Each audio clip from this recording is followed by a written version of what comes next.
رسول اللہ صلی اللہ علیہ وسلم کے بارے میں عربی شعراء نے اور بعض بڑے بڑے جید علماء نے یہ بات لکھی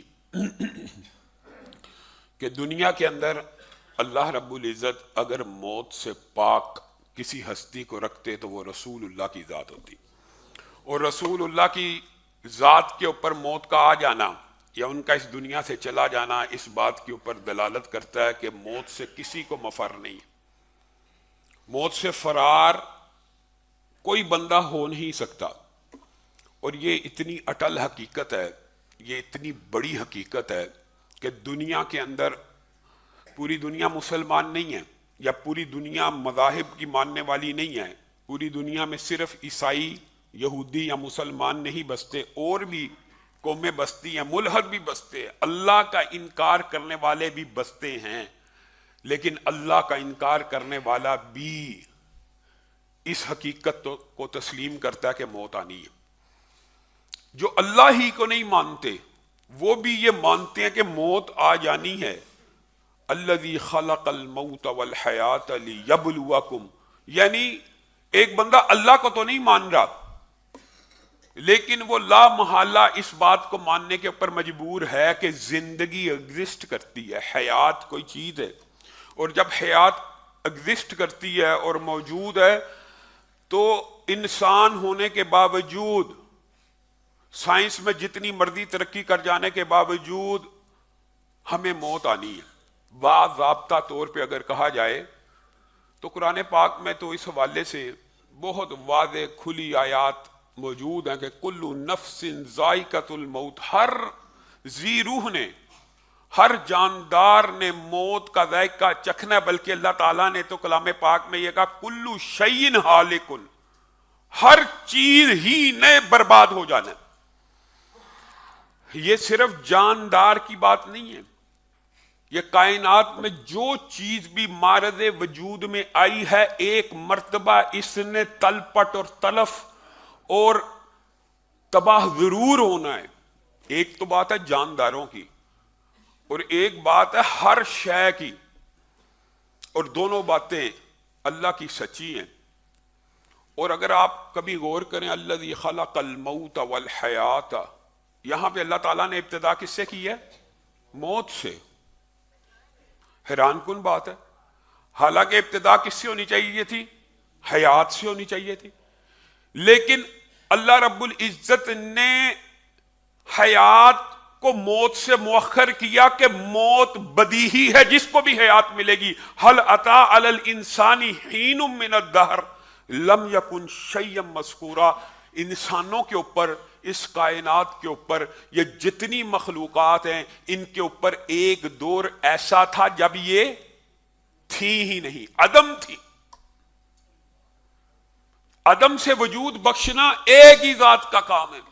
یہ سائنسدان، میں اور آپ سمجھتے ہم نے پودے سے، پھل سے سیڈ حاصل کیا، بیج حاصل کیا، اس کے اندر اس کی کاپی موجود تھی، وہ دوبارہ درخت بن گیا، حالانکہ وہ سیڈ پیدا کرنے والا۔ یہ تو آپ موجودات سے، ایک بات یاد رکھیے گا، دنیا میں انسان اور مخلوق جو بھی ایجاد کرتا ہے، جو بھی بناتا ہے، وہ موجودات سے بناتا ہے۔ کیا مطلب؟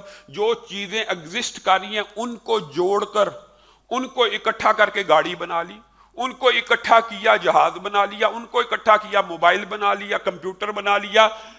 موجودہ چیزوں کو تغیر اور تبدل سے گزارنے کے بعد، مولڈنگ وغیرہ کرنے کے بعد آپ چیزوں کو بنا سکتے ہیں، لیکن اللہ رب العزت نے یہ جو دعویٰ کیا حل اتی علی الانسان حین من الدہر لم یکن شیئا مذکورا، عدم سے وجود بخشنا صرف ایک ہستی کا کام ہے، وہ اللہ کا ہے۔ سائنسدان بھی سر پیٹ کے رہ جاتے ہیں، کہتے ہیں یونیورس ایگزسٹ نہیں تھی کرتی، یونیورس موجود نہیں تھی، عدم تھی نہیں، پھر ایک دھماکہ ہوا، پھر بڑھتی چلی گئی، آج اتنی بڑھ گئی ہے، اتنی بڑھ گئی ہے، عدم سے۔ بتائیں وہ عدم سے جو وجود آیا، یا بگ بینگ آپ کی مان لی جائے، ہمارے نزدیک تو ان باتوں کی اہمیت نہیں ہے، ہمارے نزدیک تو اللہ تعالیٰ نے، اللہ تعالیٰ چاہیں آج بھی کسی کو عدم سے وجود بخش دے، آپ محتاج ہیں، سائنس کے پیچھے چلنے پہ اللہ تعالیٰ چاہیں تو عدم سے بھی آدم کو وجود بخش دیتے ہیں. عدم سے وجود بخشنا اللہ کا کام ہے. پھر آدم کے اندر یہ صلاحیت اور ان کی پشت کے اندر یہ کوڈز ڈالنا اللہ کا کام ہے کہ وہاں سے نسل چلتی چلی آ رہی ہے. لیکن پھر اللہ چاہیں تو مریم کو بن باپ کے بچا دے سکتے ہیں. عدم سے وجود بخشنا صرف ایک ہستی کا کام ہے. تو گویا جو معاشرے کے ملحد ہیں، جو اللہ کا بھی انکار کرنے والے ہیں، وہ بھی آج تک اس مسئلے سے باہر نہیں نکل سکے. موت سے تو مفر نہیں ہے، موت تو آنی ہے. موت کیوں آنی ہے؟ آپ کی زندگی اتنی محدود کیوں ہے؟ الذی خلق الموت والحیات لیبلوکم ایکم احسن عملا. اللہ تعالیٰ نے یہ موت اور حیات کے بارے میں بڑی تفصیلی قرآن پاک میں گفتگو کی ہے. بلا قادرین علی ان نسوی بنانا، بڑی تفصیلی گفتگو. یہ کہتے ہیں کافر کہ جب مٹی ریزہ ریزہ ٹکڑے ٹکڑے ہڈیاں بکھر جائیں گی، مٹی کے ساتھ مٹی ہو جائے گا. ہڈیاں بھی ایک وقت آتا کہ گل جاتی ہیں، ہزاروں سال بیت جائیں ہڈیاں بھی، تو پھر ہمیں اسی عالم میں اٹھایا جائے گا. اللہ تعالیٰ نے جواب دیا بلا قادرین علی ان نسوی بنانا. تم کہتے ہو پورا انسان دوبارہ کیسے بنائیں گے؟ ہم تمہارے جوڑ جوڑ کو ہی نہیں، پور پور کو ہی نہیں، انگلیوں کے اوپر جو فنگر پرنٹس ہیں ان کو بھی اسی حالت میں جو دنیا میں موجود ہے قیامت کے دن قائم کریں گے. یہی فنگر پرنٹ کے ساتھ انسان کھڑا ہوگا، اسی فنگر پرنٹ کے ساتھ. بلا قادرین علی ان نسوی بنانا. اس رب کا انکار اور اس کی قوت اور قدرت سے مفر انسان آنکھیں بند کر کے ملحد بن سکتا ہے. دنیا کا سب سے بڑا جاہل ہے. یہ ابھی پچھلے دنوں مفتی شمائل صاحب کا اور جوید اختر کا مناظرہ ہوا، اور اچھی بات ہے، ہونا چاہیے. پاکستان بر صغیر پاک و ہند میں الہاد کے فتنے سر اٹھا رہے ہیں، اور الہاد کا جواب دینے کے لیے بھی علماء کی ایک فیلڈ ہے اور علماء کی اسپیشلائزیشن ہونی چاہیے. ویسے تو یہ پورے کا پورا قرآن اللہ رب العزت کی ذات کے اوپر دلالت کر رہے، اور یہ اتنا بڑا معجزہ ہے کہ اگر صرف انسان قرآن کا حقیقی طور کے اوپر کوئی ملحد بھی ترجمہ پڑھ لے. اور آپ کو میں ایک بات بتلاؤں، اس وقت یورپ میں، امریکہ میں، پوری دنیا میں اسلام سب سے زیادہ جو پھیل رہا ہے اس کی وجہ اس قرآن پاک کا مطالعہ. لوگ یہ سمجھتے ہیں کہ یہ بحث و مناظرے سے پھیل رہا ہے. یہ بھی انسان کو لاجیکل آرگیومنٹس فراہم کرتا ہے، لیکن حقیقت یہ ہے جب کوئی انسان چاہے ملحد ہی کیوں نہ ہو، نیک نیتی سے اور اس ارادے سے کہ میں سمجھوں تو صحیح مسلمان مجھ سے کیا چاہتے ہیں، تو میرا اور آپ کا کام یہ ہے کہ اس قرآن پاک کو ترجمے کے ساتھ پھیلایا جائے.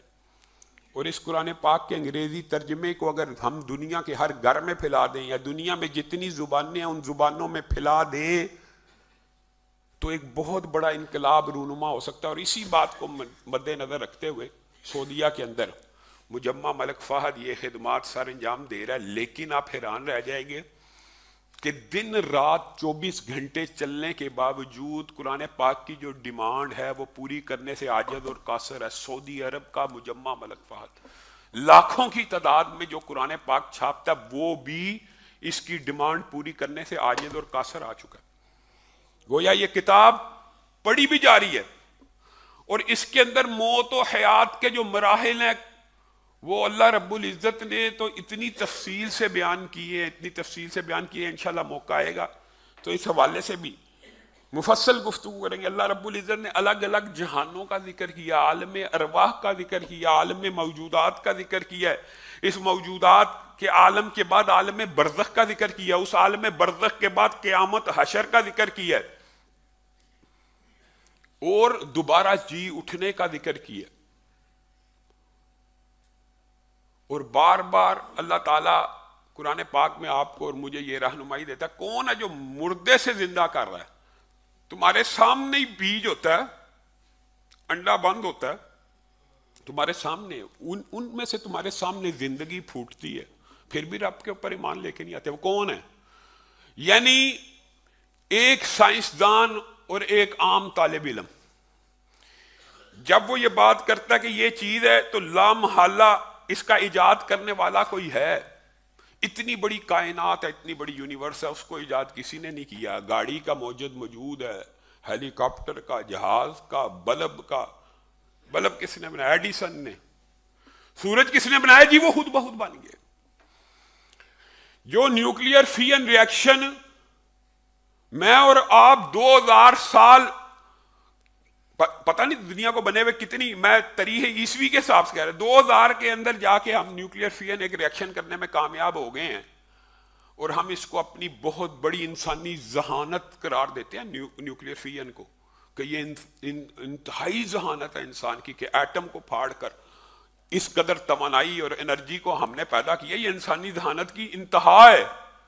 وہ جو انسانی ذہانت کی انتہا ہے اور انسانی ذہانت نے اچیو کیا ہے، وہ سورج کے اندر نیوکلیئر فین جو دھماکے ہر لمحے ہر لحظہ ہو رہے ہیں، وہ آٹومیٹک ہو رہے ہیں.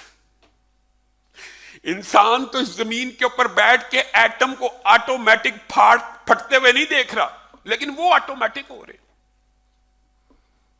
اللہ کے بندوں، کوئی عقل کو ہاتھ مارو، کوئی سوچو، کوئی غور و فکر کرو.